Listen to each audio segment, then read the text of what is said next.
Welcome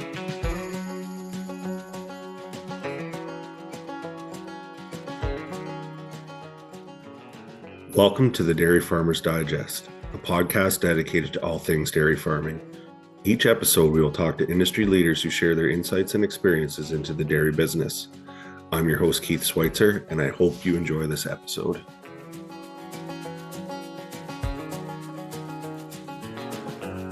Good morning, everybody, and welcome back to the DFD podcast.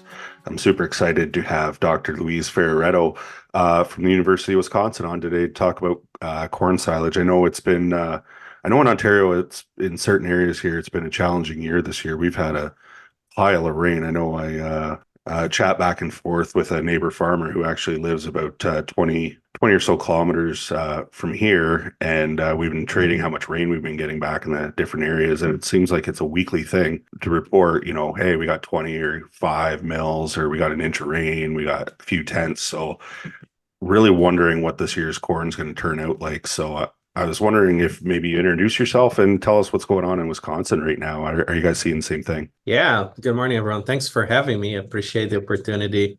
I'm an extension specialist and assistant professor of the University of Wisconsin-Madison. Most of my program is focused on understanding silage quality and digestibility, how to better formulate diets with a focus on carbohydrates, and how to understand or evaluate laboratory assays for feed and forage analysis.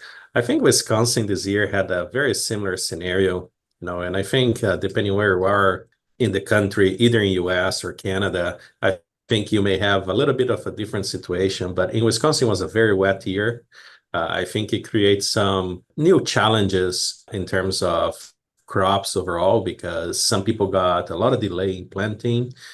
Some people maybe didn't get a delay, but had a lot of rain into those plants, and probably this will play a role on how the crop behaves this year, right? I think a very interesting but not great scenario, in my opinion, is some places will have to put together 2 harvests for the same crop because of this delay in planting for some of the fields, right? So this will be actually a challenge, because you have to go there, prepare everything, harvest, and then after, 20 days, 30 days, you go back and then you harvest again. If you have a custom harvester, you have to coordinate that. So it'll be tough for both ends, right? The custom harvesters as well as the producers that are depending on their crops. So certainly an unusual year. Well, I know I usually get together with a few seed dealers down in our neck of the woods here in Western Ontario, and we usually have like a chipper day. It's mostly you guys can bring out plants and we kind of grind them up and do a moisture test, but it's mostly coffee shop talk, to be honest, and just to get kind of a time on the corn. And I don't think we're going to do it this year, because we've got corn that'll probably go in the 10th of September, and we've got corn that probably won't go till the 10th of October. And it's just all related to planting date. Like, we had a window early-ish where a lot of people got stuff done, and then after that, the taps seemed to kind of opened up depending on where you were.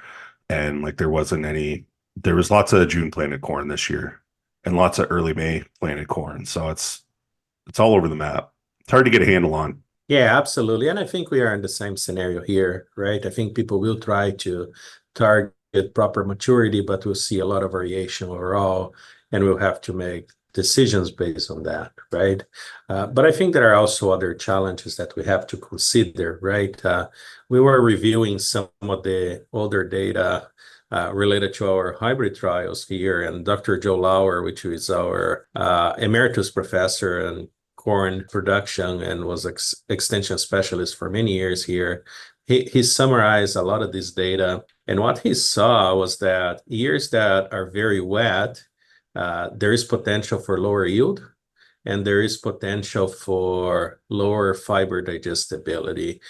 Obviously, it depends on other factors as well, but in general, I think it's something to pay close attention to, right? Because if you're expecting lower yields, you have to start considering, either diet formulation or which other sources you're going to look for. Some people are even considering is stretching their current forage inventory. So this way they kind of don't have too much of the issue with the yield, plus dilute a little bit the fiber digestibility. But that imposes a different challenge too, right? Because you may have to keep different silos open and so on. Same thing for fiber digestibility, right? If you expect lower fiber digestibility, there's always potential to have to figure out to each animal category, each silo goes to, and so on. Assuming you can have more than one silo, right? It's not always the case, and definitely not a fan favorite when you tell that to farmers, right? Because they don't want to have to manage multiple silos, right? So.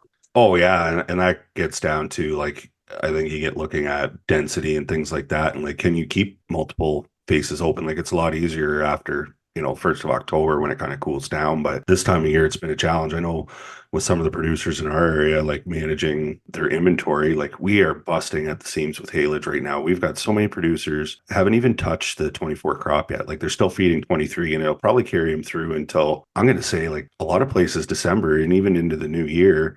And our challenge here has been is where do we put it? Because we still want to have inventory for corn.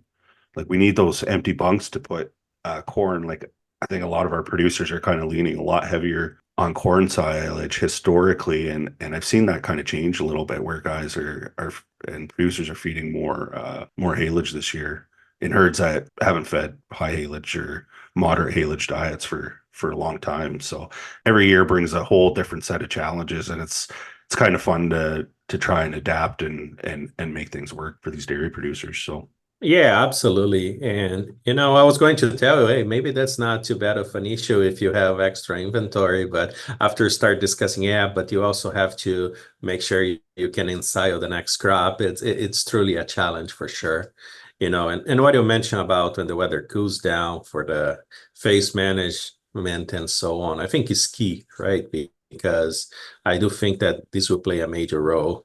And I think that this may be one of the issues we will see next year when we reach the summer, because usually wet years, there is potential for more disease pressure, right? Especially if it's also very hot. And I think that's important because if you have more disease pressure, very likely we'll be harvesting a crop with more yeast and mold counts.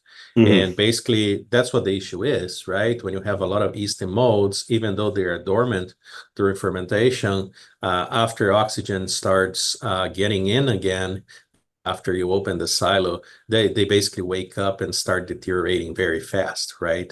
Proliferate very fast and then deteriorate silage very fast.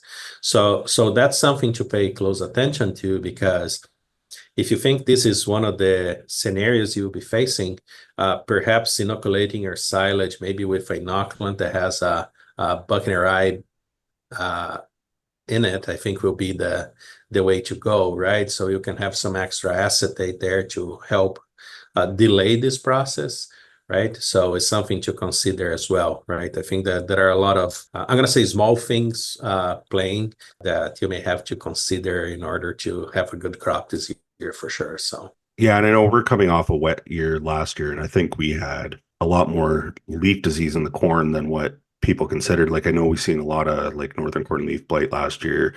Certain pockets are getting into tar spot, so you can kind of. I think it's really affecting the feed out of it now. Like we've got some herds where the butter fat. Like we usually have that drop in butter fat in the summer, and I wonder if we're not seeing a little bit more accentuating of that with some of these leaf diseases with these yeast and molds that you're talking about. So Yeah, it's very possible, and tar spot nowadays is an issue everywhere we have been facing too. And obviously, this also creates the issue of if you have a lot of that, you may have issues of plants drying down too fast too, right? So sometimes the harvesting decision is not maturity anymore. Is that it's plant health there, or should I just go and harvest to ensure I don't have too much of an issue?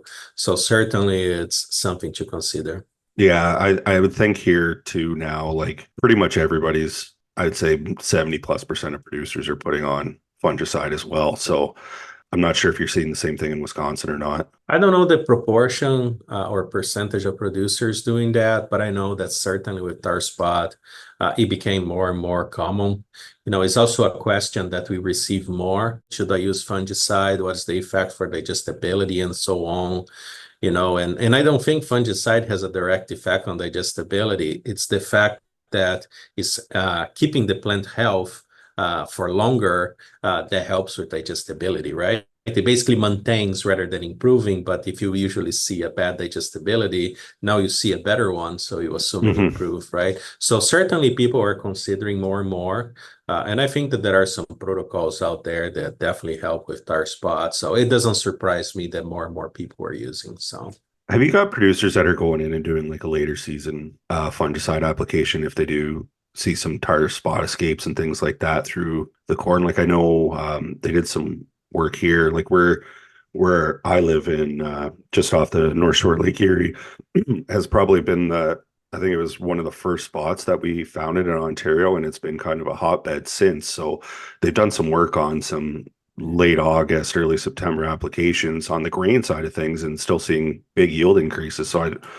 I kind of wonder, like, does it make sense for some of these guys that are producing silage, like, to jump back in and do another application now, to get that harvest withdrawal or like the annual consumption date? yeah, I don't know what are the key protocols nowadays for fungicide. We don't work a lot with those, but one thing I would recommend is just to make sure you pay close attention to the label, to ensure that you only start feeding after any waiting period, if there is any, right? I think it Yeah. depends on each type of fungicide and so on. I think this would be the only concern I would have in terms of having any application. So if you are in the run and have to start feeding right away, probably pay closer attention because it may be more important. Otherwise, I think it should be fine with that. So Other than digestibility, have you seen any feeding issues when, say, you get a crop that's infected with tar spot or leaf blights or anything like that? I don't think there is a strong relationship that we can be sure of, but whenever you have more plants disease, you basically increase yeast and mold counts, right? And together with yeast and mold counts, the issue is there's potential for different types of mycotoxins, right? The problem is we cannot know for sure, hey, I have a field with tar spot, I'll have mycotoxins, right? It's not 100% certain. So it forces you to dig into it and start testing to understand what are the potential implications of that, right? Obviously, if that's the case for a given herd, the best approach is to start diluting that silage because in small amounts, probably yeast and molds as well as mycotoxins is not going to be an issue, right? The problem is when you have high concentrations and you're feeding a lot of that.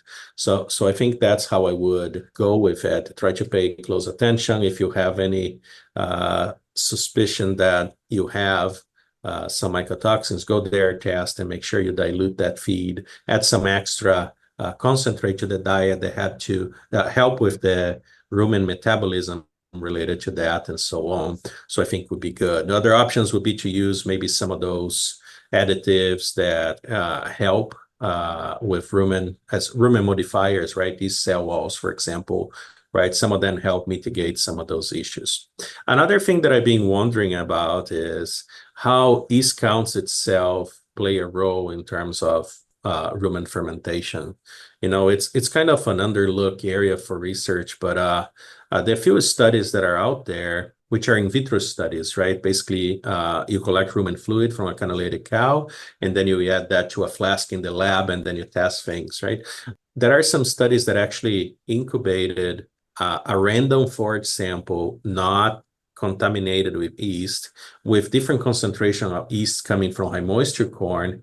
And what was observed was that fiber digestibility of the forage went down, right? So probably there is this effect there as well, which we don't fully understand, but if you have a very high count, it may contribute to some sort of digestive decreases in fiber, for example. So correct me if I'm wrong, but my understanding is that your fiber digestion bugs come more from like the sugar portion of the diet. So would it make sense that these yeasts are scavenging the sugar? So you're kind of hurting your population of bugs that would be directed towards fiber digestibility or fiber Yeah, digestion. It could be that. We don't know for sure, right? Because there's no research testing that. But Yeah. yes, right? You have something that's there competing for the same substrate and probably reducing the bacterial proliferation in the room and consequently causes that, right? I don't think there is a direct effect on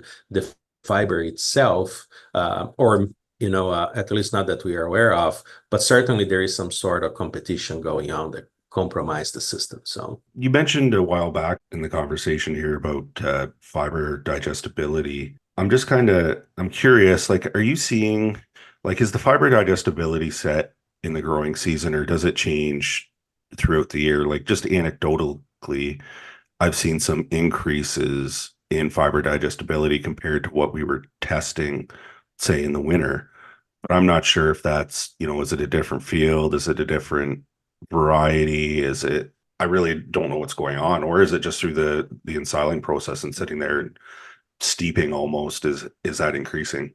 yeah, my best guess is that this is probably related to reaching different fields or different hybrids, as you mentioned, different management practice, if there are any differences as you move along with the silo, right? And the reason why I'm saying that is fermentation plays a minor role in fiber digestibility compared to starch digestibility. Right? With starch, we know that early on we have a boost in starch digestibility with fermentation, but it continues over time, right? Which sometimes explain why you see milk fat dropping maybe spring, maybe summer sometimes, right? With fiber is a little bit different, and the data it's a little bit less consistent. I think there is one, maybe two studies that show some increases, but the vast majority of the studies, they do not show anything. Usually you see a small decrease actually because bacteria would be using some of the soluble fiber that is available. So because of that, you kind of dilute a little bit those values and you see a small drop in fiber digestibility. Nothing major, like maybe a 1% unit. It's just something very insignificant overall. So I would guess that is related to which part of the crop you just reach during a given scenario, but certainly is something for us to explore more and try to understand. Now, what I don't know is if there are any sort of additives that help with fiber digestibility that could be added to the silage, if maybe there is a delay or a continuous effect that changes that, right? There are not many additives that you could use. I know that for a while people tested enzymes, which is something that is very variable because enzymes is very dependent on pH and temperature. So sometimes it's harder to test that. And to my knowledge, there is one inoculant that actually the bacteria produces an enzyme that helps with the breakdown of some of the cross-linking between lignin and the other NDF parts. So if it's this type of inoculant, maybe that's what is happening. But there's not a lot of recent research with this type of inoculant that evaluates multiple fermentation lengths so we can understand if that truly happens over time. That's really interesting. With the wet year that we've had, like if we see like a conventional corn versus a BMR, like are we still going to see that 6 to 8 point difference in digestibility when we harvest that crop?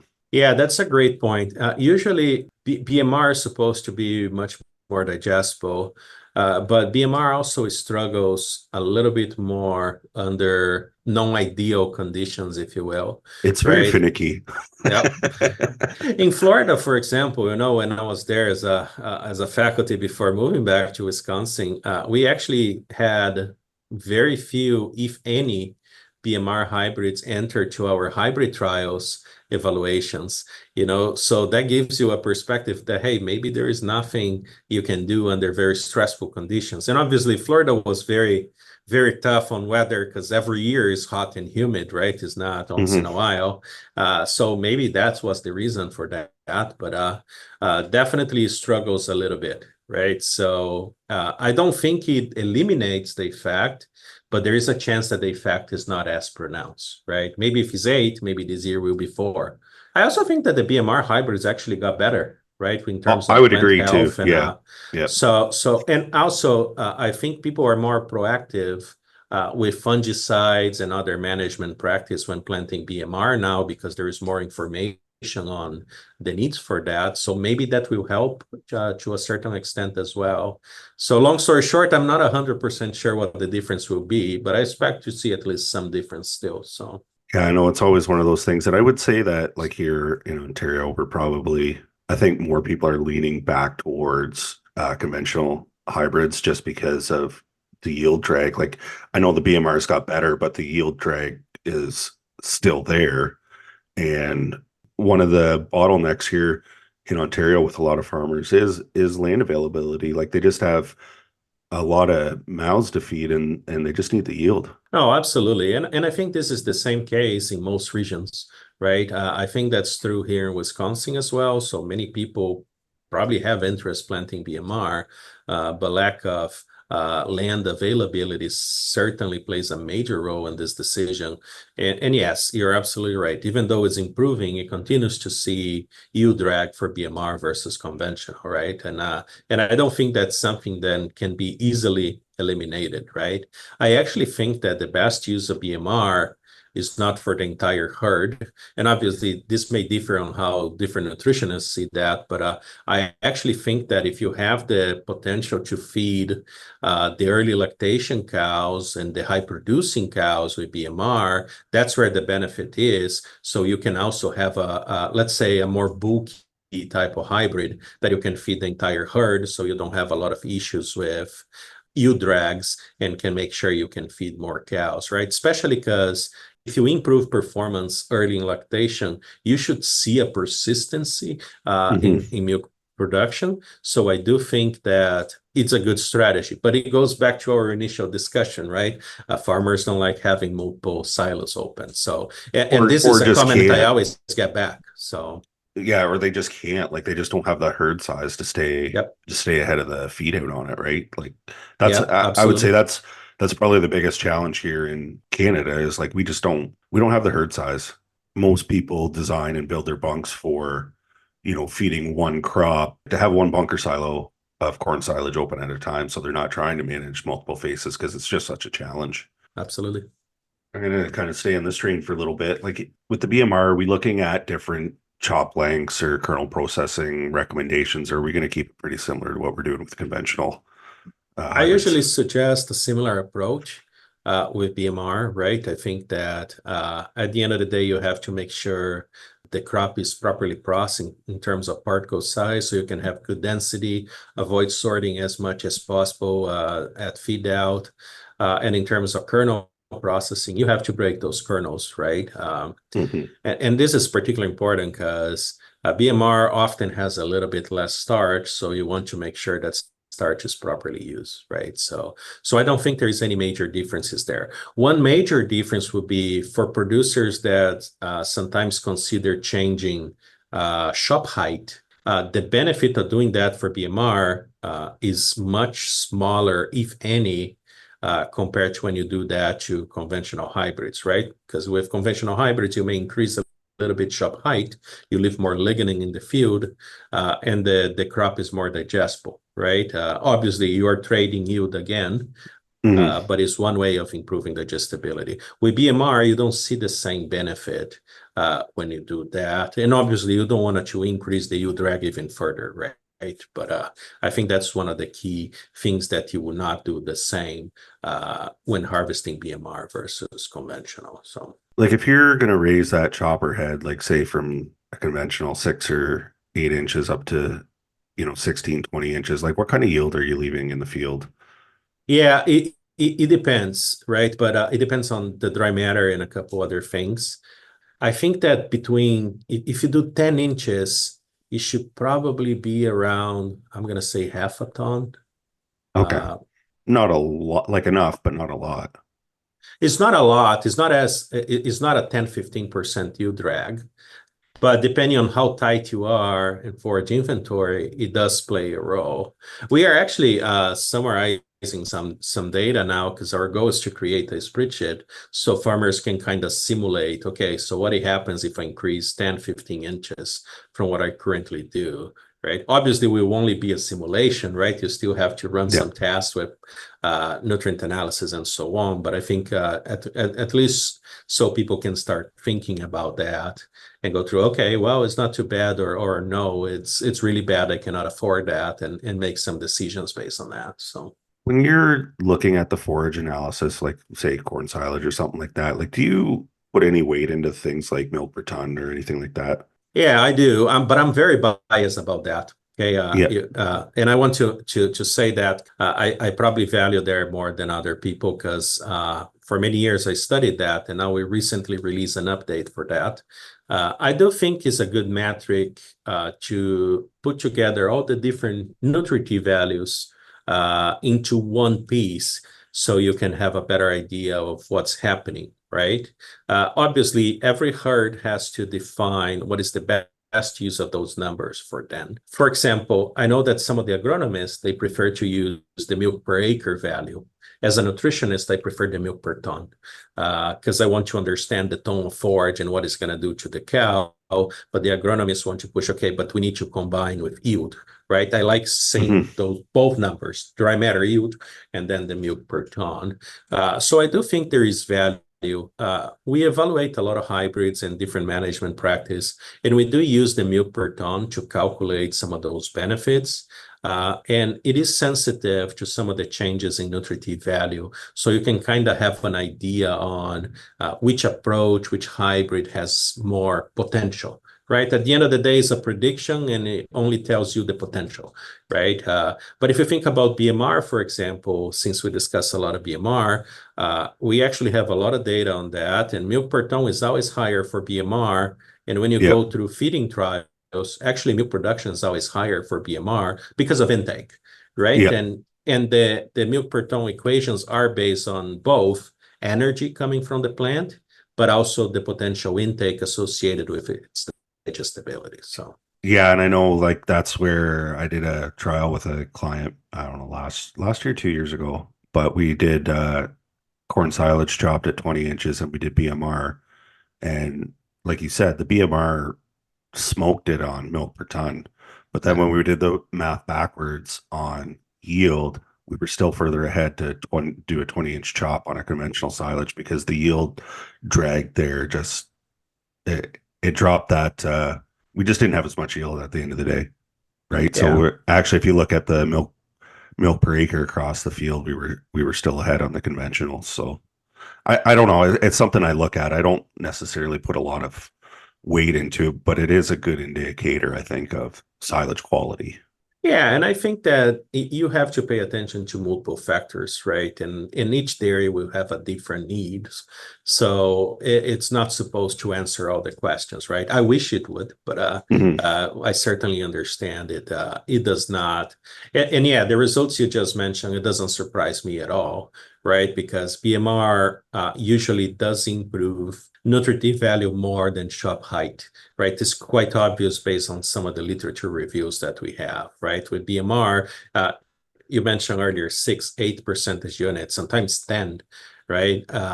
With shop height, you don't see that. My best guess is that if you increase 10, 15 inches, what you're going to see is about 4 or 5 percentage units max, right? Mhm. So it's a very different thing. One benefit shop height has that BMR does not is shop height dilutes the same amount of kernels into less plant parts. So Yeah, you like have a little bit higher starch concentration. So, but other than that, yeah, it cannot push as much. So. yeah, and when you're looking at the milk per acre or milk per ton, sorry, analyte, so it is taking into effect your starch yield and your NDF 30. Yeah, Yeah, okay. so basically for the new model, you can choose if you use the 30 or 48, right? Okay. And we try to put that into a same basis so we don't have differences, so people cannot choose a different analysis to get better results, right? But yes, it's NDF digestibility. We also have UNDF now, which is something that nutritionists have been using more and more, and starch concentration and digestibility. But the starch digestibility is not as sensitive as we would like it to be.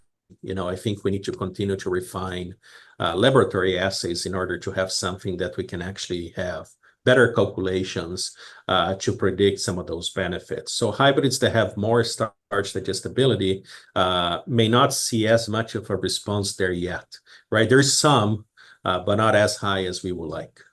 So is that just a factor of, say, we're doing these tests when it's green, so the starch digestibility, like your K rates are lower than what they would be, say, April or May?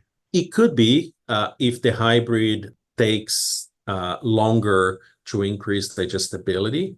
But in general, if you're comparing two hybrids at the same time, in theory, this should be at least mitigated, because a lot of the studies we did testing different endosperm types, or flora versus vitreous endosperm, for example, over time of fermentation, we actually don't see changes over time. So the hybrid that started higher continues to be higher at the end.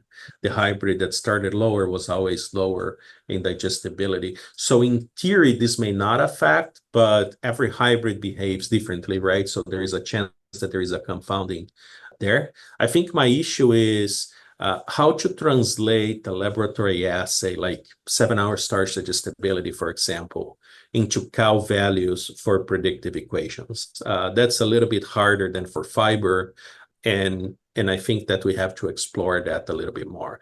For the record, I think 7-hour starch D is a great indicator. It just not tells you the cow digests this amount of starch in the rumen, right? So, Yeah. Have you looked at any of those like starch digestibilities on any of the like alpha amylase hybrids? we tested that. Our results were not great. Okay, I tested that during the time I was in Florida, so I don't know if the weather played a role there, because I don't think there is enough data related to weather patterns on how those hybrids behave. But our results were not good. We tested corn silage and earlage, and our starch digestibility was actually a little bit lower with the alpha amylase hybrids compared to control. Now, if you go through literature, there is a little bit more variation, right? There are, to my knowledge, 4 feeding trials with dairy cows. 2 of those trials show better performance, either milk production or feed efficiency, and 2 did not show anything. But what I don't understand is none of those trials show benefit in total tract starch digestibility. So what I don't know is if there is a ruminal digestibility increase and a compensatory digestion for conventional in the intestine, so we don't see that, or if there's something else affecting performance. Long story short, I think we need more research to fully understand how that works. And also my understanding is that there's a lot of different opinions about those in the field, right? Some people like it, some people don't, and which is the same for every hybrid, I guess, right? This is true for BMR and any other hybrid as well. You get the same arguments as green tractors versus red tractors, right? So, with producers, maybe limited on inventory, or you're getting towards the end of the silos, is there any kind of considerations you would take into effect with green chopping? Yeah, absolutely. Remember that feeding green shop silage, you're feeding a lower nutritive value forage, right? Just because it didn't ferment yet, it does not have the starch digestibility in a good number. What we do, for example, at our university herd is we try to make sure we dilute 50-50 the current silo and the new silo, so the transition is not too harsh on cows if there is a huge difference. Obviously, with green shop is a different thing, because sometimes you just have to.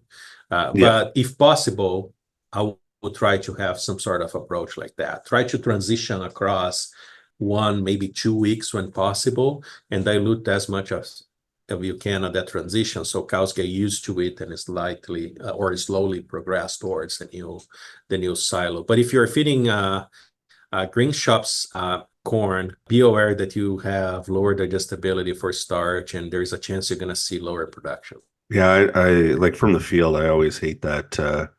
Like I'd almost rather see producers green chop than, try and feed stuff that's only been in silo a week. Like I find you get that murky middle where the silo's been sitting for a week or 2 and you try to get into it. Like you kind of have the worst of both worlds in that feed, right? So.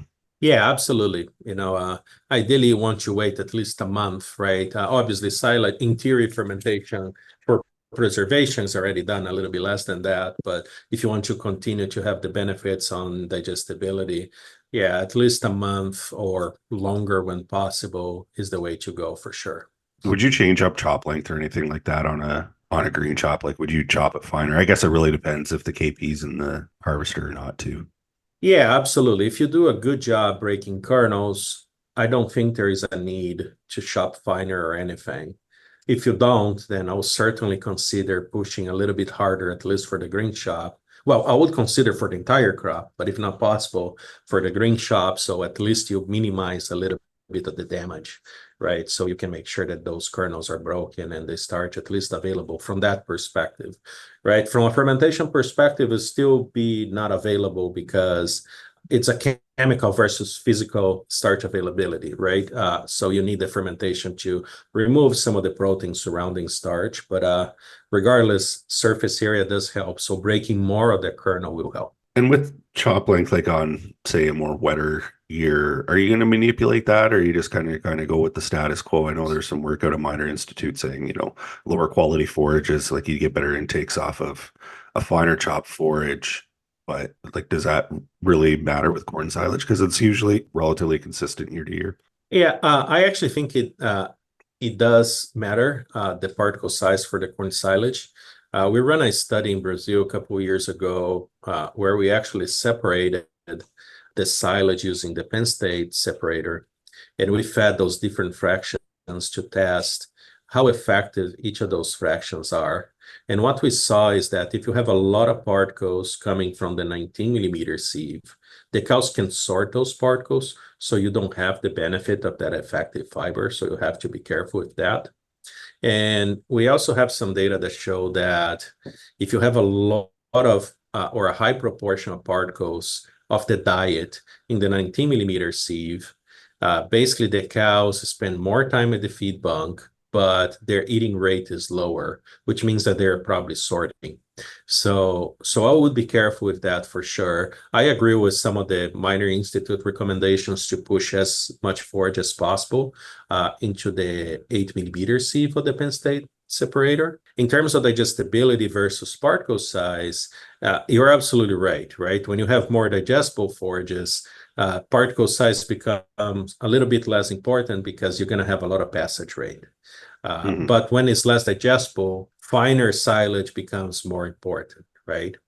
A couple of things that are very important to consider related to that is if this year is truly less digestible, maybe particle size will help with that, right? It may also help with having better packing density and in making sure that you don't have a lot of oxygen to start those yeast and molds as well, right? So it could be a benefit from that perspective. Now, I got a very nice comment from a colleague yesterday that, hey, we are seeing also more issues with the silage structure, sometimes the bunker crashing, and so on.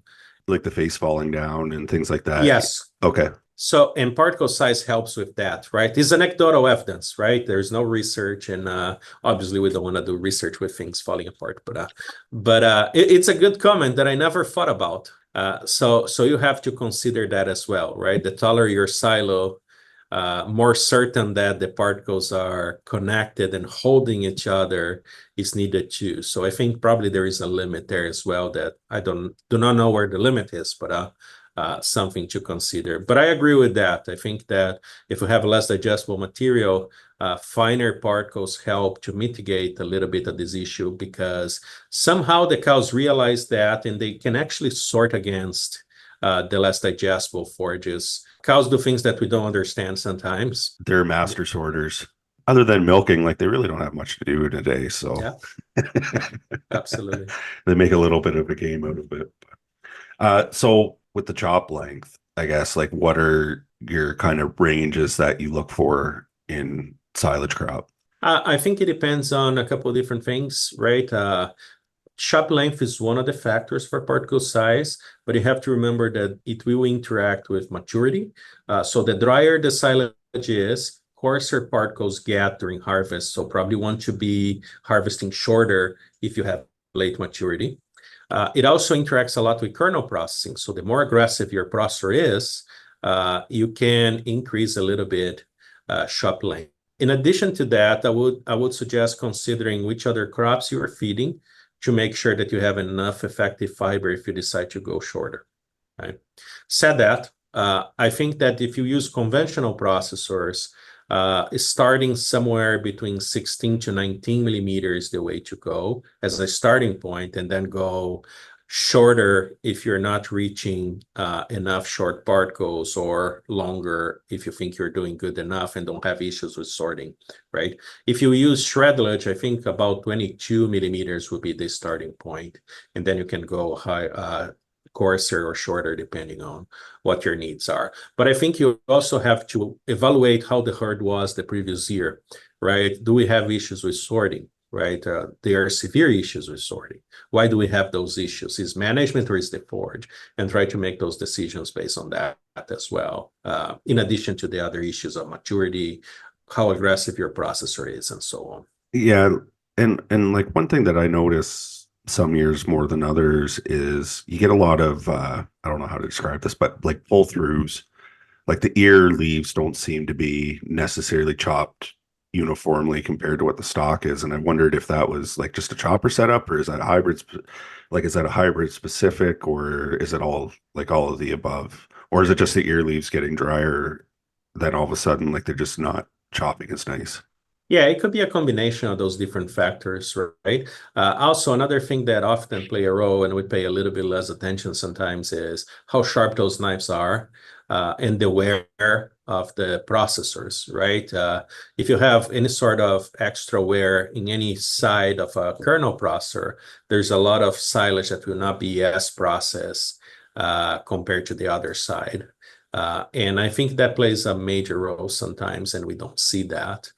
So it could be a combination of multiple things going on there, and you have to identify exactly what would be the best scenario, or the best way of fixing that scenario. But usually maturity does play a role. If you have drier leaves, it is hard to chop into multiple particles for sure. You mentioned shredlage. Is that still quite prevalent, like through your area there in Wisconsin?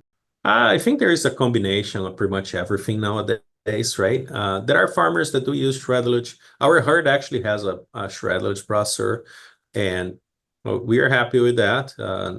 Do not have any major issues, and I think it depends on who you ask. So there is a little bit of everything, and those they use, some people like, some people don't, and I don't think there is as much discussion about that as we had, I don't know, 10 years ago when shredlage started, right? I think it became part of what is available, and some people use, some people don't.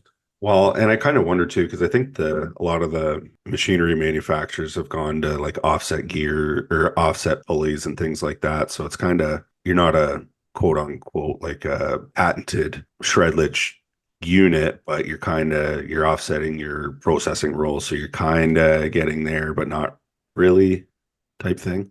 Yeah, and obviously now when we start testing shredlage, some of the processors did not even change roll speed differential, right? And now all of them Yeah. do that. Yeah. All the different companies now have different things for their processors, different regulations, settings, and so on that change that. There are companies that change even their shear bar in order to heat more of those kernels getting in and making sure everything is tight passing through processors. So certainly all those processors continue to improve, right? And whenever you have better, well, everything, the processor becomes slightly less important, right? It still has to be tight, properly set, and so on for harvest, but which processor you're using becomes a little bit less important. So Yeah, and it's kind of interesting on how the industry's changed over the last 10, 15 years about processing too, because I remember it used to be, oh, like if you have a half-liter cup, you could have one or two kernels that are nicked or partial, but now it seems like everybody's gone to, no, you want every single kernel at least quartered or more. And yeah, it makes a lot of sense because I think the corn's changed a lot in the last 10 to 15 years. Like I think the grain hybrids, or like the more conventional hybrids, just dry down way quicker than they did. Like they started that dry down process, so the kernels get harder. And the other thing too is like some of the yields are talking about pulling off of cornfields now compared to what we were, 50. It's like cows. Like you get a genetic improvement of 1.5 to 2% a year on production. I think corn's there. Like I was watching some a YouTube video about the Pro Tour, which is going on in the US now, where they're doing yield counts on corn and soybeans, and they're talking like, I think it was Illinois. They're talking like it might blow the yield out of the water, like their yield record. Like they're talking, 220-ish bushels per acre. Like that's a lot of corn going through that machine that, if you're running an older machine, it's not designed to do. Oh, absolutely. And yeah, I think the industry did a great job improving kernel processing over the years, right? If you get laboratory data and you start, I don't know, 2005 when kernel processing scores was first developed until now, you can see that there is a huge improvement year after year. And now we reach a point where a good proportion of the silage samples that are evaluated reach that optimal level of kernel processing, right? So obviously we continue to push because we know that kernel processing score is one factor, but the more you break the kernel, more digestible it gets, right? It's not that you don't improve even further if you do that. But I do think that recommendations change with cups as well. I remember having this discussion, hey, let's have 1 or 2 kernels max. And now I tell people, I don't want to see kernels. You're absolutely right about that. And I know a lot of people do exactly the same thing because we reach a point where we can actually do that, right? You just have to make sure you monitor, pay close attention to that and ensure that's the case. And to the other point, yes, you're absolutely right. Yields are going through the roof some years. There's way more kernels in some silage than we used to have. I have a feeling that at a certain point, our discussion will be, how do we have more fiber in the diet? Let's low chop. Yeah. So how low can we get that cutter head? So we have to see how we go with that. But certainly that's the case, which makes the processing job much harder because there are more kernels you have to break and so on. But I think the new equipment and the information we have available on how to process and how to monitor, it does allow us to reach the point where, hey, we are doing a good job and we can do a good job related to that. So yeah, and I kind of wonder too, like from an academic level, if we haven't got some of our research hasn't got behind what the industry's doing. Like I think the industry might be ahead on some of these forage research trials compared to where like the hybrid, like the corn yields that are coming off, right? Like it used to be too, like even in dry cow diets and things like that, like we're feeding pretty low levels of corn silage just because there's so much bloody energy in it. And we really just have to consider that, we did a 200 plus bushel corn crop last year. Like there's a lot of starch in that kilogram of dry matter. to be honest with you, I feel like that every day. Okay, I always joke about that. Hey, I go to talk with people about something they already know, but nobody knew before. How is that possible, right? So I do feel that for sure. I do think that the industry is evolving much faster than academia sometimes, and especially for applied research. I think that we reach a point in academia where we focus a lot on understanding physiology, regardless if you're talking about cows or plants, and a couple other disciplines that are more basic. And sometimes we don't see a lot of the effort for the applied part of the job. Okay, but how do we set up everything? How do we formulate diets for this, for that, under these conditions or that condition? So I highly agree with you. I do think that for certain things we are running behind. And I think that's why it's so important to have discussions and collaborations between industry and academia, right? Because this way we can share thoughts, share ideas. And some of the ideas for us in the lab actually are based on some of those discussions, maybe 60, 70% of that. Yeah, so, you see it happening in the field and you kind of want to know why we're seeing this and get some actual solid data behind these decisions. Or sometimes people just go and say, hey, we always hear this, but that's not what you're seeing in the field. We cannot use that way. So what is the way to use? That's what we do. Is there any downside of this? And they say, oh, maybe you should test that way to see, what cows will tell us or how forage will end up after harvesting and so on. So certainly, I do think that this interaction and seeing how people use different aspects of forages help a lot, right?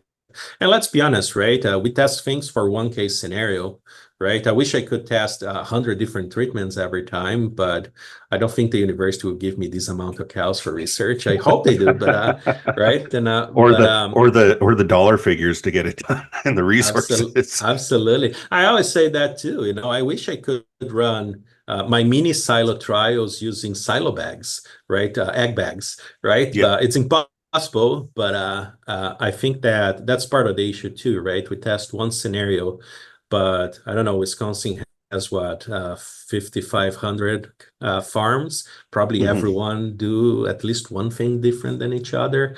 So Yeah. so it gets kind of hard to ensure Yeah. everybody gets an answer. So On the silage management side, so like after the guys get the crop off or the producers get the crop off and get it into the bunk, are we still looking at kind of industries? Like, are we still there with packing density and things like that? Like, I know I forget what it was, either 800 or 400 pounds pack tractor per ton delivered per hour. Like, is that still kind of the industry standard? yeah, that's still one of the recommendations, right? The 800 pounds, the 800-pound rule. I guess that's Yeah. how some people call that. Yes, right. You need to make sure it's a combination of different things, though, right? When it comes to density, you have to remember that if you have coarser particles, you have to pack for longer, right? Hmm. So it's not an exact math, but it helps as a starting point.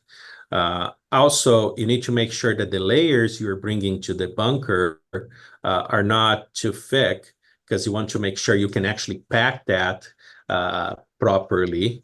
And another thing we have been discussing more and more is pay close attention to the hygiene, silage hygiene, and how clean those tractors that you are using to pack are, right? Make sure that you're not bringing any mud, any extra sand coming from nearby, because that's where a lot of the yeast and molds are, right? And Hmm. Clostridia, if we are talking about alfalfa or grasses, right? Corn silage is less likely to have Clostridia, but so I think these are some of the factors that are important to consider and make sure you go through, right? Making sure you seal very fast and properly is another key aspect, right? When possible, making sure using a good oxygen barrier, for example, right? If not an oxygen barrier, make sure you do a good job, cover the walls and everything. So you minimize as much as possible any oxygen and any contact with anything external. Yeah, I know last time I was in Wisconsin, I think it was 2020, like you just drive by silage fields and we were there and well, we were there right before COVID. So like mid-March, early March, and you could just tell like they had a wet year. Like there's a lot of ruts in the fields and things like that. So it always makes me wonder too, like how much mud are you pulling into the silage pad where that tractor's pushing up into the pile and things like that, right? So Yeah, and this is a concern, right? Because wet years, sometimes there's not much you can do. This is true for both, right? Very wet and very dry years, right? Because with the very yep. dry years, the plants get a lot of dust. So definitely something to pay close attention to, right? If you are using a tractor that goes to multiple areas, I would even considering trying to at least wash a little bit those tires before to make sure you don't bring a lot of the mud. So yeah, definitely something that may play a role, especially as we learn more and more of the importance of silage hygiene and in years where this is more prevalent. So Yeah. The other question I had too, and this might not be related, I just kind of interested in your experience with plastic, like with the bunk cover. Are you finding a shelf life on that stuff? Like say you get out over 18 months, you're starting to see some deterioration on that stuff. Because I'm just asking because we've got guys producers that'll have silage, haylage sitting there for, almost 2 years. Like, is there a concern with the plastic stability and how well it's staying together? yeah, that's a great question. I actually don't know the answer. I don't have a lot of experience testing silage plastics, but I'm assuming, like everything else, it must have differences between different types, right? So definitely something that would play a role if this is the case, and you have to make decisions based on, hey, I will be in siling for longer. So certainly there are plastics that may be better. But I don't recall seeing any specific information related from that silage or plastic quality overall. But my best guess is yes, probably there are differences out there. Yeah, and I know it's been a little bit of a weird year. Usually we don't have two ample moisture years in a row where people are sitting on just piles and piles of silage that isn't going to get touched for a long time, right? And it's just, I'm curious, like you hear it anecdotally out in the industry, but I just don't know if there was anybody that actually looked into that or if there was any merit to that talk. But I guess we can listen to the producers that are doing it every day, right? So they have a pretty darn good handle on what's going on. So Yeah, and if the producers are saying that they are seeing some differences, I 100% believe them because I don't remember receiving a similar question before. So I'm actually very intrigued. I will probably be asking some people about that now. So and then kind of the last thing I wanted to talk about too is shrink or like dry matter loss and inoculant. Like what's your thoughts on that? yeah, dry matter loss, in my opinion, should be considered a metric of efficiency, right? Because at the end of the day, we are talking about an investment to produce that crop. So if you don't utilize the entire crop, basically the cost is getting more and more expensive per unit of silage you're feeding, right? I think that there are parts of dry matter loss you cannot avoid, like the initial respiration in the silo until all the oxygen is used up, and some of the carbohydrates being used, especially sugar, is being used by bacteria for fermentation. You cannot avoid that, right? That's a necessary evil, I guess. But there are a lot of other things you can avoid. I think the key issues that we see for dry matter loss would be secondary fermentation because of undesired microorganisms, Clostridia, for example, especially alfalfa, or alternatively, oxygen, either because of holes or punctures in the silage plastic, or at feed out if you don't feed fast enough or have issues with stability. Okay, so I think that there are different things you could do. If you think about Clostridia and making sure that your silage ferments fast, I think inoculants that produce more lactic acid are helpful, right? And if you go through literature, those inoculants actually help with dry matter loss. So you do have a greater dry matter recovery when you use inoculants. Okay, so I do think is a good thing to do. For Buckner I-based inoculants, which are those that produce acetic acid and help us to mitigate the aerobic stability issues, there's a little bit more variation. Okay, usually those lose a little bit of dry matter loss or increase a little bit the loss. Okay, because you are seeing a shift in fermentation from lactate to acetate. Okay, and it's a slightly less efficient fermentation. Okay, but it's not a drastic loss. Okay, sometimes it's not even significant for a lot of these studies that we have.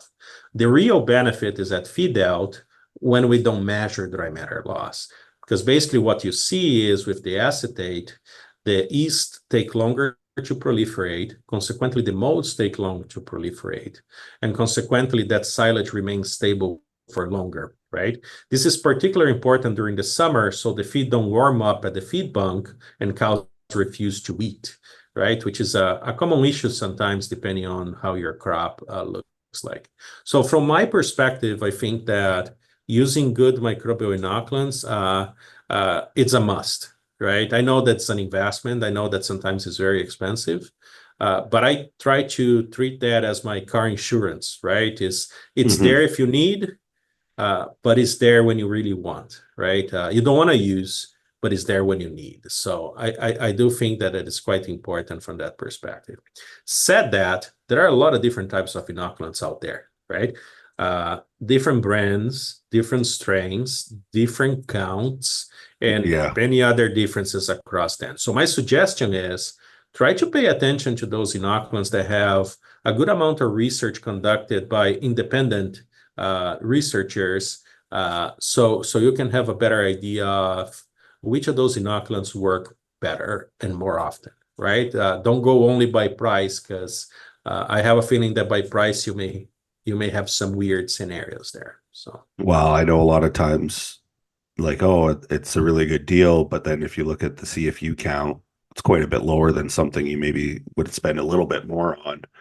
But I understand too, it's an expense. Like if you're, doing three, four, 5,000 metric tons of silage a year or more, like that's, you're looking at a couple bucks. Like if you go to say something with a Buckneri and a lactobacillus, like you're looking in the high twos, low threes on some of that stuff per Yeah. ton. Like that's a significant investment. Yeah, absolutely. And that's why I said you have to evaluate each scenario and find what is the best fit for you, right? Buckneri is not necessary to every dairy, right? But Hmm. if you have issues with stability, well, it's probably the way to go, right? Or years that you have poor issues, perhaps that's the way to go, right? Like for alfalfa, usually Buckneri is not the way to go. You probably want a good starter to push fermentation early on and make sure you don't get to that Clostridium stage. So I think there are a lot of things to consider from that perspective. But within each inoculant type, I think it's important to make good decisions. And I'll tell you, I don't think you have to buy the most expensive one. Just make sure you buy one that is consistent, right? And have enough research to support their case. Because I do think that there are a lot of inoculants out there that actually have a lot of tests and you could feel more comfortable using those rather than those that you never see any tests, right? I will never use one inoculant that I never saw any research. So, And just back like to the silage acid thing, like can a producer does a really good job and they get their pH dropped and things like that. Like, can you go too low in lactic acid? Like I know there's a bottom limit where it just won't ferment past that, but say you get down into 3.6s, 3.8s pH, is that too low? Like, can you over ferment it? I don't think you can over ferment it. I think that uh, there is also a lot of variation into how well those silage can ferment. I think the goal is to be below a certain threshold for each different crop to avoid some of the issues with losses and undesired microorganisms, right?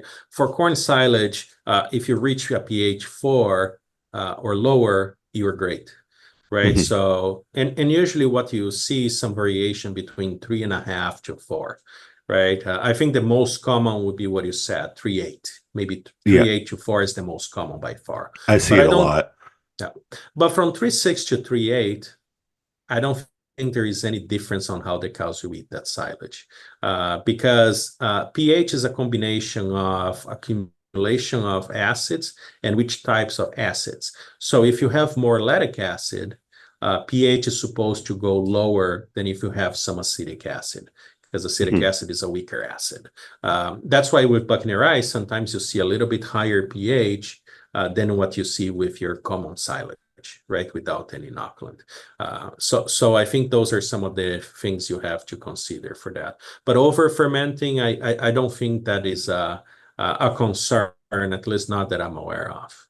And what about ratio, like lactic to acetic? Like, do you want to see like a 2.5 or 3 to 1, or like what would your ideal range be? Yeah, similar to pH, I think you have to consider a couple of different things too, right? This first thing is the acetic acid is coming because from a Buckneri source you inoculated your silage with, or is a random acetic acid. And I think this makes a huge difference because if the acetic acid is related to secondary fermentation, this could be an issue, may cause depression in intakes and so And on. that would be like your butyric, like if you're seeing higher butyric, a lot of times you see higher acetic.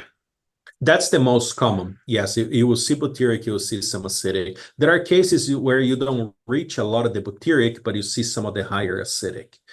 Maybe it's a little bit earlier than the butyric stage, but yes, it would be those type of microorganisms causing that accumulation of acetic acid, right?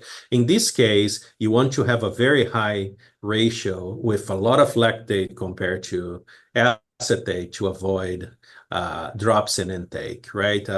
I think people go from 2 to 1 to 3 to 1 and consider those to be good. But if you're talking about Buckneri-based inoculant being used, you can go a little bit lower. 2, maybe 1.5 is not bad, right? You're not going to see drops in intake because of that. So. Yeah.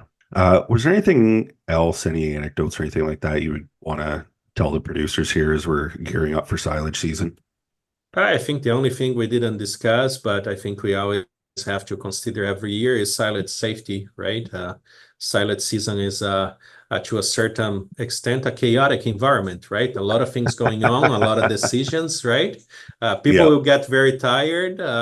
So I think that is very important to to make sure that you are paying very close attention, know your surroundings, right? Make sure you eat well, drink enough water, because I'm assuming it will be very warm, so you can actually be aware of everything and go home safe. I think that's the only other thing I'll add to our discussion. Yeah, I know this growing season's been weird. Like I always say that the fall is much more busy than the spring, but the spring gets a lot more attention. But this year it seems like people started farm field work in, mid-April, and it lasted to the 1st of August here, and that's a little bit longer stretch than what, we typically see in the past. But then with fall harvest, like a lot of times, people are going to start their fourth cut around, the beginning, the middle of September, and by the time all the tractors are washed up and put away, it's December before you know it. So it's just, yeah, it's a really great point you bring up there about safety. So just make sure that you're drinking lots of water and eating some good paired meals in the tractor cabs and staying safe out there. So with that, I really appreciate you coming on the podcast today, Louise. I know we had a great discussion last time and another great discussion this time, and I'm really excited to see the feedback from producers when the podcast comes out. Yeah, thanks again for the opportunity. I appreciate being here and hope everybody has a great season.